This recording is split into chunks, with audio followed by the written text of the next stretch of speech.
Selamat siang Bapak Ibu sekalian. Jumpa lagi hari ini dengan satu topik yang menarik untuk dibahas. Karena seringkali topik ini seperti gunung es ya.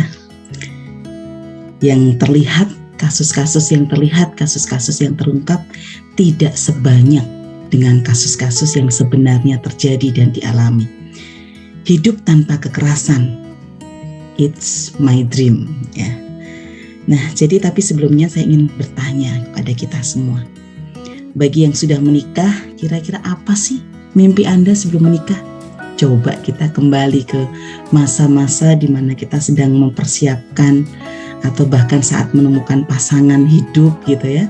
Kemudian sedang mempersiapkan keriuhan pernikahan, tapi memberikan satu kebahagiaan. Dan juga mungkin ini menjadi satu harapan gitu ya untuk yang sebelum menikah. Sebagian besar orang bermimpi memiliki pernikahan yang bahagia. Sehingga ada satu statement yang menarik yang mengatakan bahwa berbahagialah orang yang menemukan sahabat sejati. Dan jauh lebih bahagia orang yang menemukan sahabat sejati itu pada pasangannya. Karena memang situasi ini adalah situasi impian bagi setiap orang yang ingin masuk ke dalam pernikahan. Terjadi banyak keluarga yang bahagia. Tapi sesuai dengan topik hari ini, ada satu fakta yang justru mimpi itu ternyata tidak terwujud. Harapan pernikahan bahagia malah digantikan dengan adanya perasaan-perasaan patah hati. Kok suami saya ternyata begini ya? Kok istri saya begini ya? Takut, cemas, tak berdaya, dan bahkan merasa bersalah karena adanya kekerasan di dalam rumah tangga. Nah, sekarang permasalahannya adalah kenapa kekerasan dalam rumah tangga tadi saya sebut seperti fenomena gunung es. Ingat ya, kalau zaman tahun berapa itu yang sangat-sangat heboh, film Titanic. Ada kapal besar sekali bisa patah karena menabrak gunung es yang awalnya terlihat kecil, tapi ternyata dasarnya besar sekali. Nah, fenomena gunung es itu menunjukkan bahwa yang berani berkata, yang berani keluar dari kungkungan kekerasan dalam rumah tangga itu sedikit. Ada banyak orang korban yang masih berdiam. Karena memang situasi kekerasan dalam rumah tangga itu adalah situasi yang tidak mudah. Di samping idealisme pernikahan yang menjadi mimpi semua orang, tapi seringkali ada satu situasi juga yang dialami oleh korban. Ya. Yang pertama biasanya adalah tanggapan lingkungan. Masa sih dia itu pelaku KDRT? Kayaknya ramah loh, sopan loh, romantis lagi. Di Instagramnya kayaknya penyayang, berkarisma, bahkan intelektualnya sangat tinggi, paham tentang nilai-nilai aturan, dan mungkin juga tentang religius ya. Nah, tanggapan-tanggapan yang mungkin terlihat simpel dari sekitarnya, bisa juga dari kita, itu membuat korban jadi semakin berpikir. Ya karena memang ada beberapa pelaku KDRT yang bisa memoles sehingga tidak tampak dari luar. Nah, ketika korban mengatakan ini justru seakan-akan korban yang mengada-ada. Jadi korban semakin merasa rendah diri dan tak berdaya ketika ada statement-statement yang demikian. Apa sih kira-kira penyebabnya? Jadi ada banyak kondisi kompleks sebenarnya yang bisa menyebabkan pelaku KDRT, tapi salah satu hal yang paling umum terjadi adalah ketika KDRT terjadi ketika pelaku tidak mampu mengelola emosi dan konfliknya. Dan pelaku KDRT itu tidak dibatasi oleh jenis kelamin. Oh, yang melakukan KDRT itu pasti pria, bapak-bapak, suami. Nggak tentu. Ada juga pelaku KDRT itu istrinya, yang wanitanya. Agama, oh kalau orang Katolik itu pasti nggak melakukan KDRT karena memiliki ajaran hukum kasih. Enggak juga. tidak ada batasan agama manapun yang bisa menjamin seseorang tidak melakukan KDRT. Profesi, karena profesinya itu profesi yang bagus, berkelas gitu ya, profesi yang kerja kantoran dan segala macam, dia nggak melakukan KDRT. Enggak juga. Bahkan usia, yang melakukan KDRT itu hanya bapak-bapak, ibu-ibu, nggak mungkin anak-anak. Lah, ternyata anak-anak pun bisa melakukan KDRT. Anak-anak yang selalu berteriak kepada orang tuanya, mukulin orang tuanya, itu kekerasan juga kan. Kekerasan yang dilakukan oleh anak-anak kepada orang tuanya, dan itu kekerasan dalam rumah tangga. Apa sih akarnya? Lagi-lagi ini akar yang cukup kompleks menurut saya. Bisa terjadi oleh satu hal, dua hal, tiga hal, dan juga beberapa hal. Tapi mungkin bisa kita sambil lihat, apakah itu faktor keluarga? Karena keluarga adalah tempat pertama dan utama yang membangun basic karakter seseorang. Karakter yang memang memungkinkan seseorang menjadi keras dan menunjukkan emosinya, itu juga bisa terbangun dari keluarga. Dari pola asuhnya, karena pola asuhnya misalnya otoriter. Kalau tidak, gebrak meja. Kalau nggak boleh, pukul. Sehingga pola asuh ini menjadi satu role model yang diikuti, kebiasaan, habit, dan kemudian menjadi tabiat. Atau juga value keluarga yang mengatakan bahwa mendidik dengan kekerasan itu boleh. Value keluarga yang mengatakan bahwa disiplin itu perlu tegas, sehingga boleh dengan memukul. Yang penting setelah itu minta maaf sudah. Belum tentu. Tidak semua orang, tidak semua karakter itu cukup kuat dan tangguh menghadapi pola asuh ataupun pola disiplin yang sangat keras. Ada karakter-karakter yang rentan, sehingga bisa jadi mereka mungkin tidak belajar dari hal ini, tapi justru pada saat mereka dewasa mereka balas dendam. Karena saya dulu kecil digituin sama mama papa, jadi waktu saya menikah pun saya juga bisa melakukan hal yang sama ke istri dan anak saya.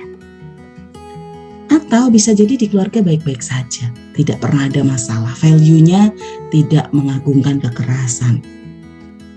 Pembangunan karakternya berhasil, pola asuhnya pola asuh autoritatif, penuh kasih sayang, tapi ternyata si pelaku mengalami satu pergaulan yang tidak tepat. Memiliki role model dari orang-orang yang ada di komunitas yang kemudian mungkin dia merasa hormat, tapi orang-orang ini adalah orang-orang yang melakukan kekerasan. Mereka yang memiliki prinsip kekerasan itu adalah hal yang baik dilakukan, sehingga ini menjadi role model. Yang tadinya baik-baik saja pulang ke rumah, karena mungkin di pergaulan dibilang, ya kita harus bisa mengontrol pasangan kita. Wah, terjadilah. Nah, ternyata sekali melakukan kekerasan, istri menjadi takut. Lagi dan lagi, jadi kebiasaan. Bisa jadi juga dua hal itu nggak ada masalah, boleh. Posesif dan membatasi hubungan sosial. Jangan main sama mereka. Mereka orang yang tidak baik. Semuanya serba dibatasi. Mulai memiliki ekspektasi dan tuntutan yang tidak realistis. Dan pelaku KDRT seringkali juga membuat orang lain bertanggung jawab atas apa yang dilakukan. Makanya dia akan cenderung mau baik, mau salah, tetap yang disalahkan si korban. Tapi semuanya itu biasanya bermula dari satu kondisi, insecure. Ada banyak hal yang saya temukan, beberapa pelaku KDRT itu justru sebenarnya bukanlah orang yang mengalami keterpenuhan. Ya tentu saja mereka pasti tidak dewasa. Mau sebagus apapun, mereka ada bolongnya. Bolongnya itulah yang membuat mereka menjadi insecure. Perasaan tidak aman, perasaan takut tersaingi, perasaan takut ditinggalkan, perasaan takut ini itu adalah perasaan insecure. Yang tapi kebetulan salah dalam mengelolanya, sehingga insecure ini justru disikapi bukan dengan cara mencari menggantikannya dengan rasa aman, Tapi rasa aman yang dia munculkan itu adalah dengan mengeluarkan power atas diri orang lain. Sehingga dia mengintimidasi, kemudian mencelakai, melakukan kekerasan kepada orang lain, which is itu adalah keluarganya sendiri. Tapi Bapak Ibu sekalian, kondisi ini adalah kondisi yang rumit, yang sulit, tidak gampang. Lagi-lagi kenapa saya sebut sebagai fenomena gunung es? Karena tidak semua korban itu mudah untuk bisa speak up. Mudah untuk bisa tolong saya, enggak. Tidak semudah itu. Beberapa bisa. Tapi ada banyak sekali yang saat ini mereka bungkam, terpaksa harus tetap tinggal di dalam rumah tangga yang penuh kekerasan. Dan parahnya adalah ada juga mereka yang mengalami beberapa gangguan psikologis, salah satunya toxic immobility, yaitu sebuah kehambatan motorik karena respon rasa takut yang luar biasa, sehingga mengalami tremor, gagap, diam terpaku. Korban-korban yang seperti ini kok buru-buru mau speak up, mau ngomong aja sudah takut karena ada intimidasi psikologis yang dialami. Takut nanti ketika bicara justru dia akan dihajar habis-habisan. Takut kalau ketahuan. Nah, ini yang gak gampang. Tapi permasalahannya, kondisi ini bahkan juga bisa dialami oleh anak-anak yang melihat kejadian di depan matanya. Sehingga mungkin mereka tidak mengalami pemukulan, tapi karena melihat kaget, shock, jadi mengalami kecemasan yang luar biasa. Dan dia tidak bisa mengontrolnya dan terbawa pada berbagai macam situasi, baik di sekolah, baik di pergaulan, dan mungkin juga di masa depan saat dia dewasa. Kondisi lainnya adalah yang seringkali merasa bersalah itu justru bukan pelakunya. Meskipun dalam hal ini kita bisa lihat yang bersalah adalah pelakunya karena melakukan kekerasan kepada orang lain. Tapi yang terjadi seringkali justru yang merasa bersalah adalah korban. Seringkali korban merasa ini terjadi karena saya. Saya merasa bersalah untuk anak-anak saya.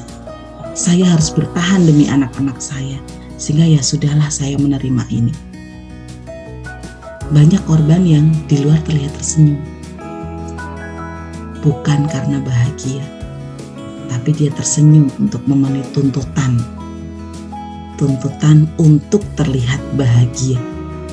Karena pelaku KDRT kadangkala juga termasuk mengintimidasi agar korban tidak menunjukkan ketidakberdayaannya ke orang lain. Hal ini akan semakin buruk ketika tidak ada social support dari sekitarnya, keluarga terdekatnya, atau mungkin keluarga pelakunya, yang seringkali mereka tahu tabiat pelaku, tapi cenderung diam atau membiarkan. Sehingga mungkin nasihatnya ke korban adalah, udahlah terima aja, nanti dia juga akan berubah. Udahlah pasrah aja, doakan aja. Atau mungkin juga bisa jadi lingkungannya lebih toksik, sehingga memungkinkan kejadian itu berlangsung terus-menerus. Situasi yang tidak mudah ini, jadi apa yang mesti kita lakukan? Apakah kita akan terus menikmati situasi-situasi yang mencekam itu seumur hidup kita dan seumur hidup anak-anak kita?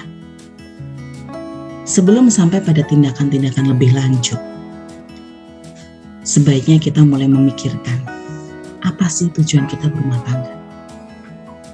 Selain bahagia, kira-kira tujuan kita apa? Pasti kita ingin membangun anak-anak yang juga bahagia. Anak-anak yang bertumbuh sehat secara fisik, secara psikologis, itu yang paling penting. Anak yang seperti apa yang mau kita bentuk? Kalau mereka setiap hari mengalami, melihat kejadian kekerasan dalam rumah tangga, kira-kira bisakah tujuan itu tercapai? Atau kita mau dikenang menjadi orang tua yang seperti apa? Maukah kita dikenang oleh anak-anak kita orang tua yang tidak hangat, tidak dekat? Orang tua yang menakutkan untuk pelaku? Atau orang tua yang tidak berdaya untuk korban? Karena kitalah role model mereka. Anak-anak akan mendengar lebih dari apa yang kita ucapkan, melihat lebih dari apa yang kita perlihatkan. Sehingga tidak perlu menyembunyikan, kadang-kala mereka juga tahu, karena mereka bisa merasakan. Dengan pertanyaan dasar itu, kemudian itu akan membawa kita pada sebuah pemikiran. Karena kita ingin membangun anak yang bahagia secara psikis, secara psikologis. Jangan rampas mimpi mereka juga dengan keseharian kita. Saya yakin setiap anak pun punya mimpi untuk hidup bahagia. Tapi dengan kejadian-kejadian hari-hari kita yang penuh dengan kekerasan, yang mungkin kita pelakunya, kita melakukan kekerasan, atau kita korbannya, yang kita tidak berdaya dengan kekerasan itu, kita merampas mimpi mereka.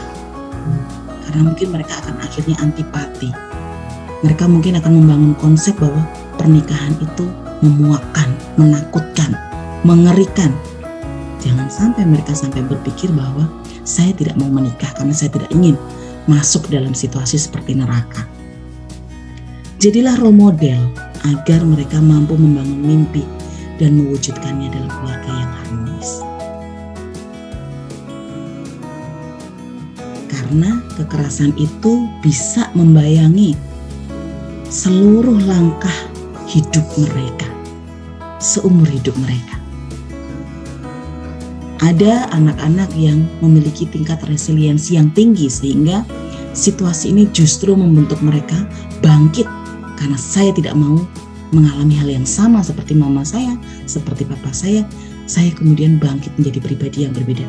Ada yang berhasil, tapi ada banyak yang gagal. Sehingga justru peristiwa-peristiwa kekerasan dalam rumah tangga ini menjadi peristiwa traumatis yang membayangi seumur hidup mereka.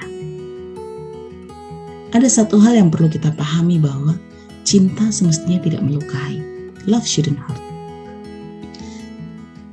Cinta itu ketika kita bisa saling menginspirasi menjadi lebih baik, bukannya menyebarkan ketakutan dan ketidakamanan. Sehingga kalau kita berbicara kita mencintai, ya semestinya tidak terjadi perilaku kekerasan dalam rumah tangga. Dan baik untuk para pelaku, untuk para korban, kembali, ini adalah pilihan.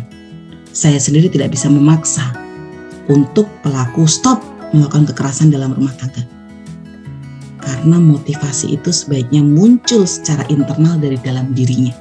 Bahwa saya harus berhenti, saya harus menggantikan dengan cinta, saya harus mencintai keluarga saya. Dan untuk korban, saya juga tidak bisa memaksa untuk ayo speak up sekarang.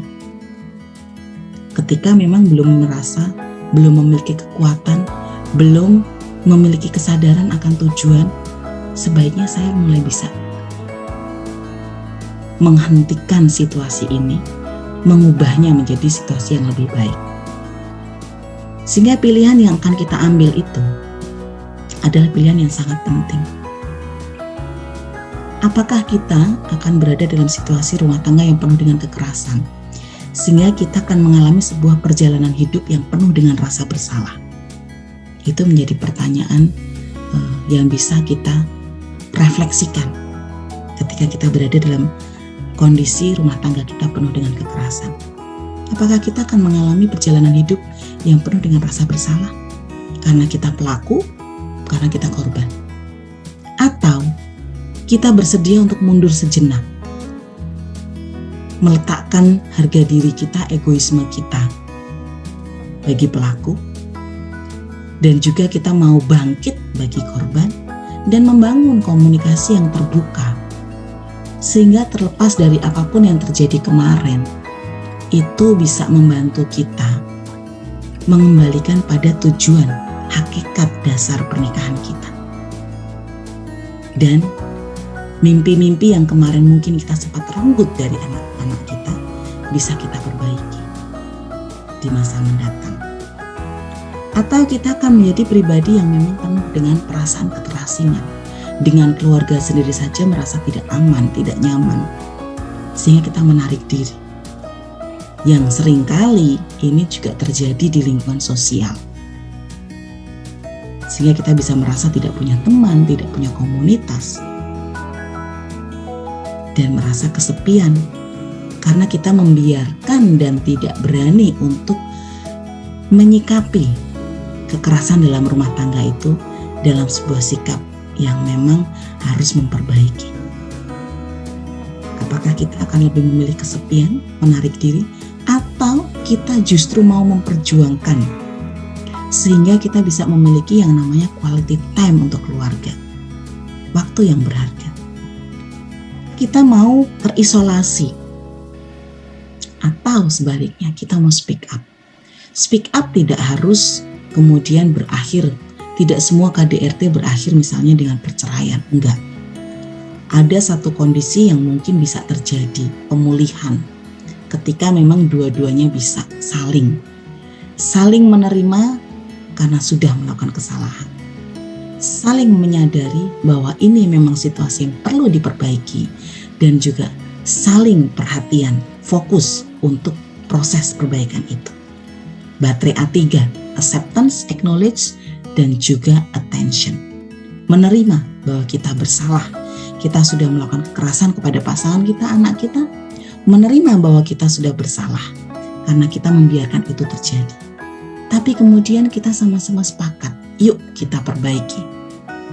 Saling mengingatkan, mungkin ada satu masa yang kebablasan, keceplosan lagi emosinya, tapi bisa saling mengingatkan. Sehingga saling fokus. Kita sepakat untuk sama-sama mau ditegur, mau diberikan feedback. Karena kita juga sudah sama-sama mengatakan bahwa kita tidak mau disakiti. Dan juga kita tidak mau menyakiti. Speak up ini menjadi penting. Karena itu akan mendasari apakah kita akan membangun relasi yang penuh dengan intimidasi dan dikontrol, dimanipulasi, atau kita akan lebih membangun mutual relationship, which is ini semua adalah role model yang akan kita turunkan kepada anak, pada putra-putri kita. Tidak ada pendidikan menjadi orang tua, karena pendidikan menjadi orang tua itu ada di dalam keluarga kita. Gantung dari pilihan-pilihan yang kita ambil. Ya memang ada banyak kekerasan dalam rumah tangga berakhir dengan perceraian. Biasanya itu akan melewati beberapa tahap. Kalau bisa ya jangan sampai ke sana, karena ada banyak situasi yang lebih kompleks setelahnya. Jadi kita perlu memaknai bahwa relasi yang bermakna dan bertumbuh itu adalah ketika kita bisa saling mencintai tanpa syarat. Bisa saling berbicara tanpa ada kepentingan udang di balik bakwan. Bisa saling memberi tanpa harus ada alasannya. Dan juga bisa saling peduli tanpa harus berharap, tanpa punya ekspektasi bahwa kemudian kita harus lebih dipedulikan lagi. Ya peduli-peduli aja. Dan juga kita harus membangun relasi yang sehat. Yaitu relasi di mana ada cinta tanpa ketakutan, percaya tanpa ada batasan, dan juga di sana kita selalu ada di sana tanpa ada batasan, dan menerima seseorang tanpa harus mengubah mereka. Salah satu hal mendasar yang seringkali terjadi bagi para pelaku kekerasan karena kita menginginkan orang lain seperti apa yang kita mau, bukan seperti apa adanya mereka. Kita tidak bisa menerima keberadaan mereka yang apa adanya. Nah, tapi dengan konsep ini kita perlu membangun satu pemaknaan tentang relasi yang sehat. Itu saja yang bisa saya sampaikan Bapak Ibu. Kiranya bisa memberikan inspirasi, bisa memberikan berkat untuk kita semuanya untuk berani keluar dari kondisi ini, karena kita harus mengusahakan bahwa setiap keluarga itu adalah tempat bertumbuh bagi putra-putri kita, dan mereka berhak untuk bisa bertumbuh secara sehat, baik secara fisik maupun secara psikologis.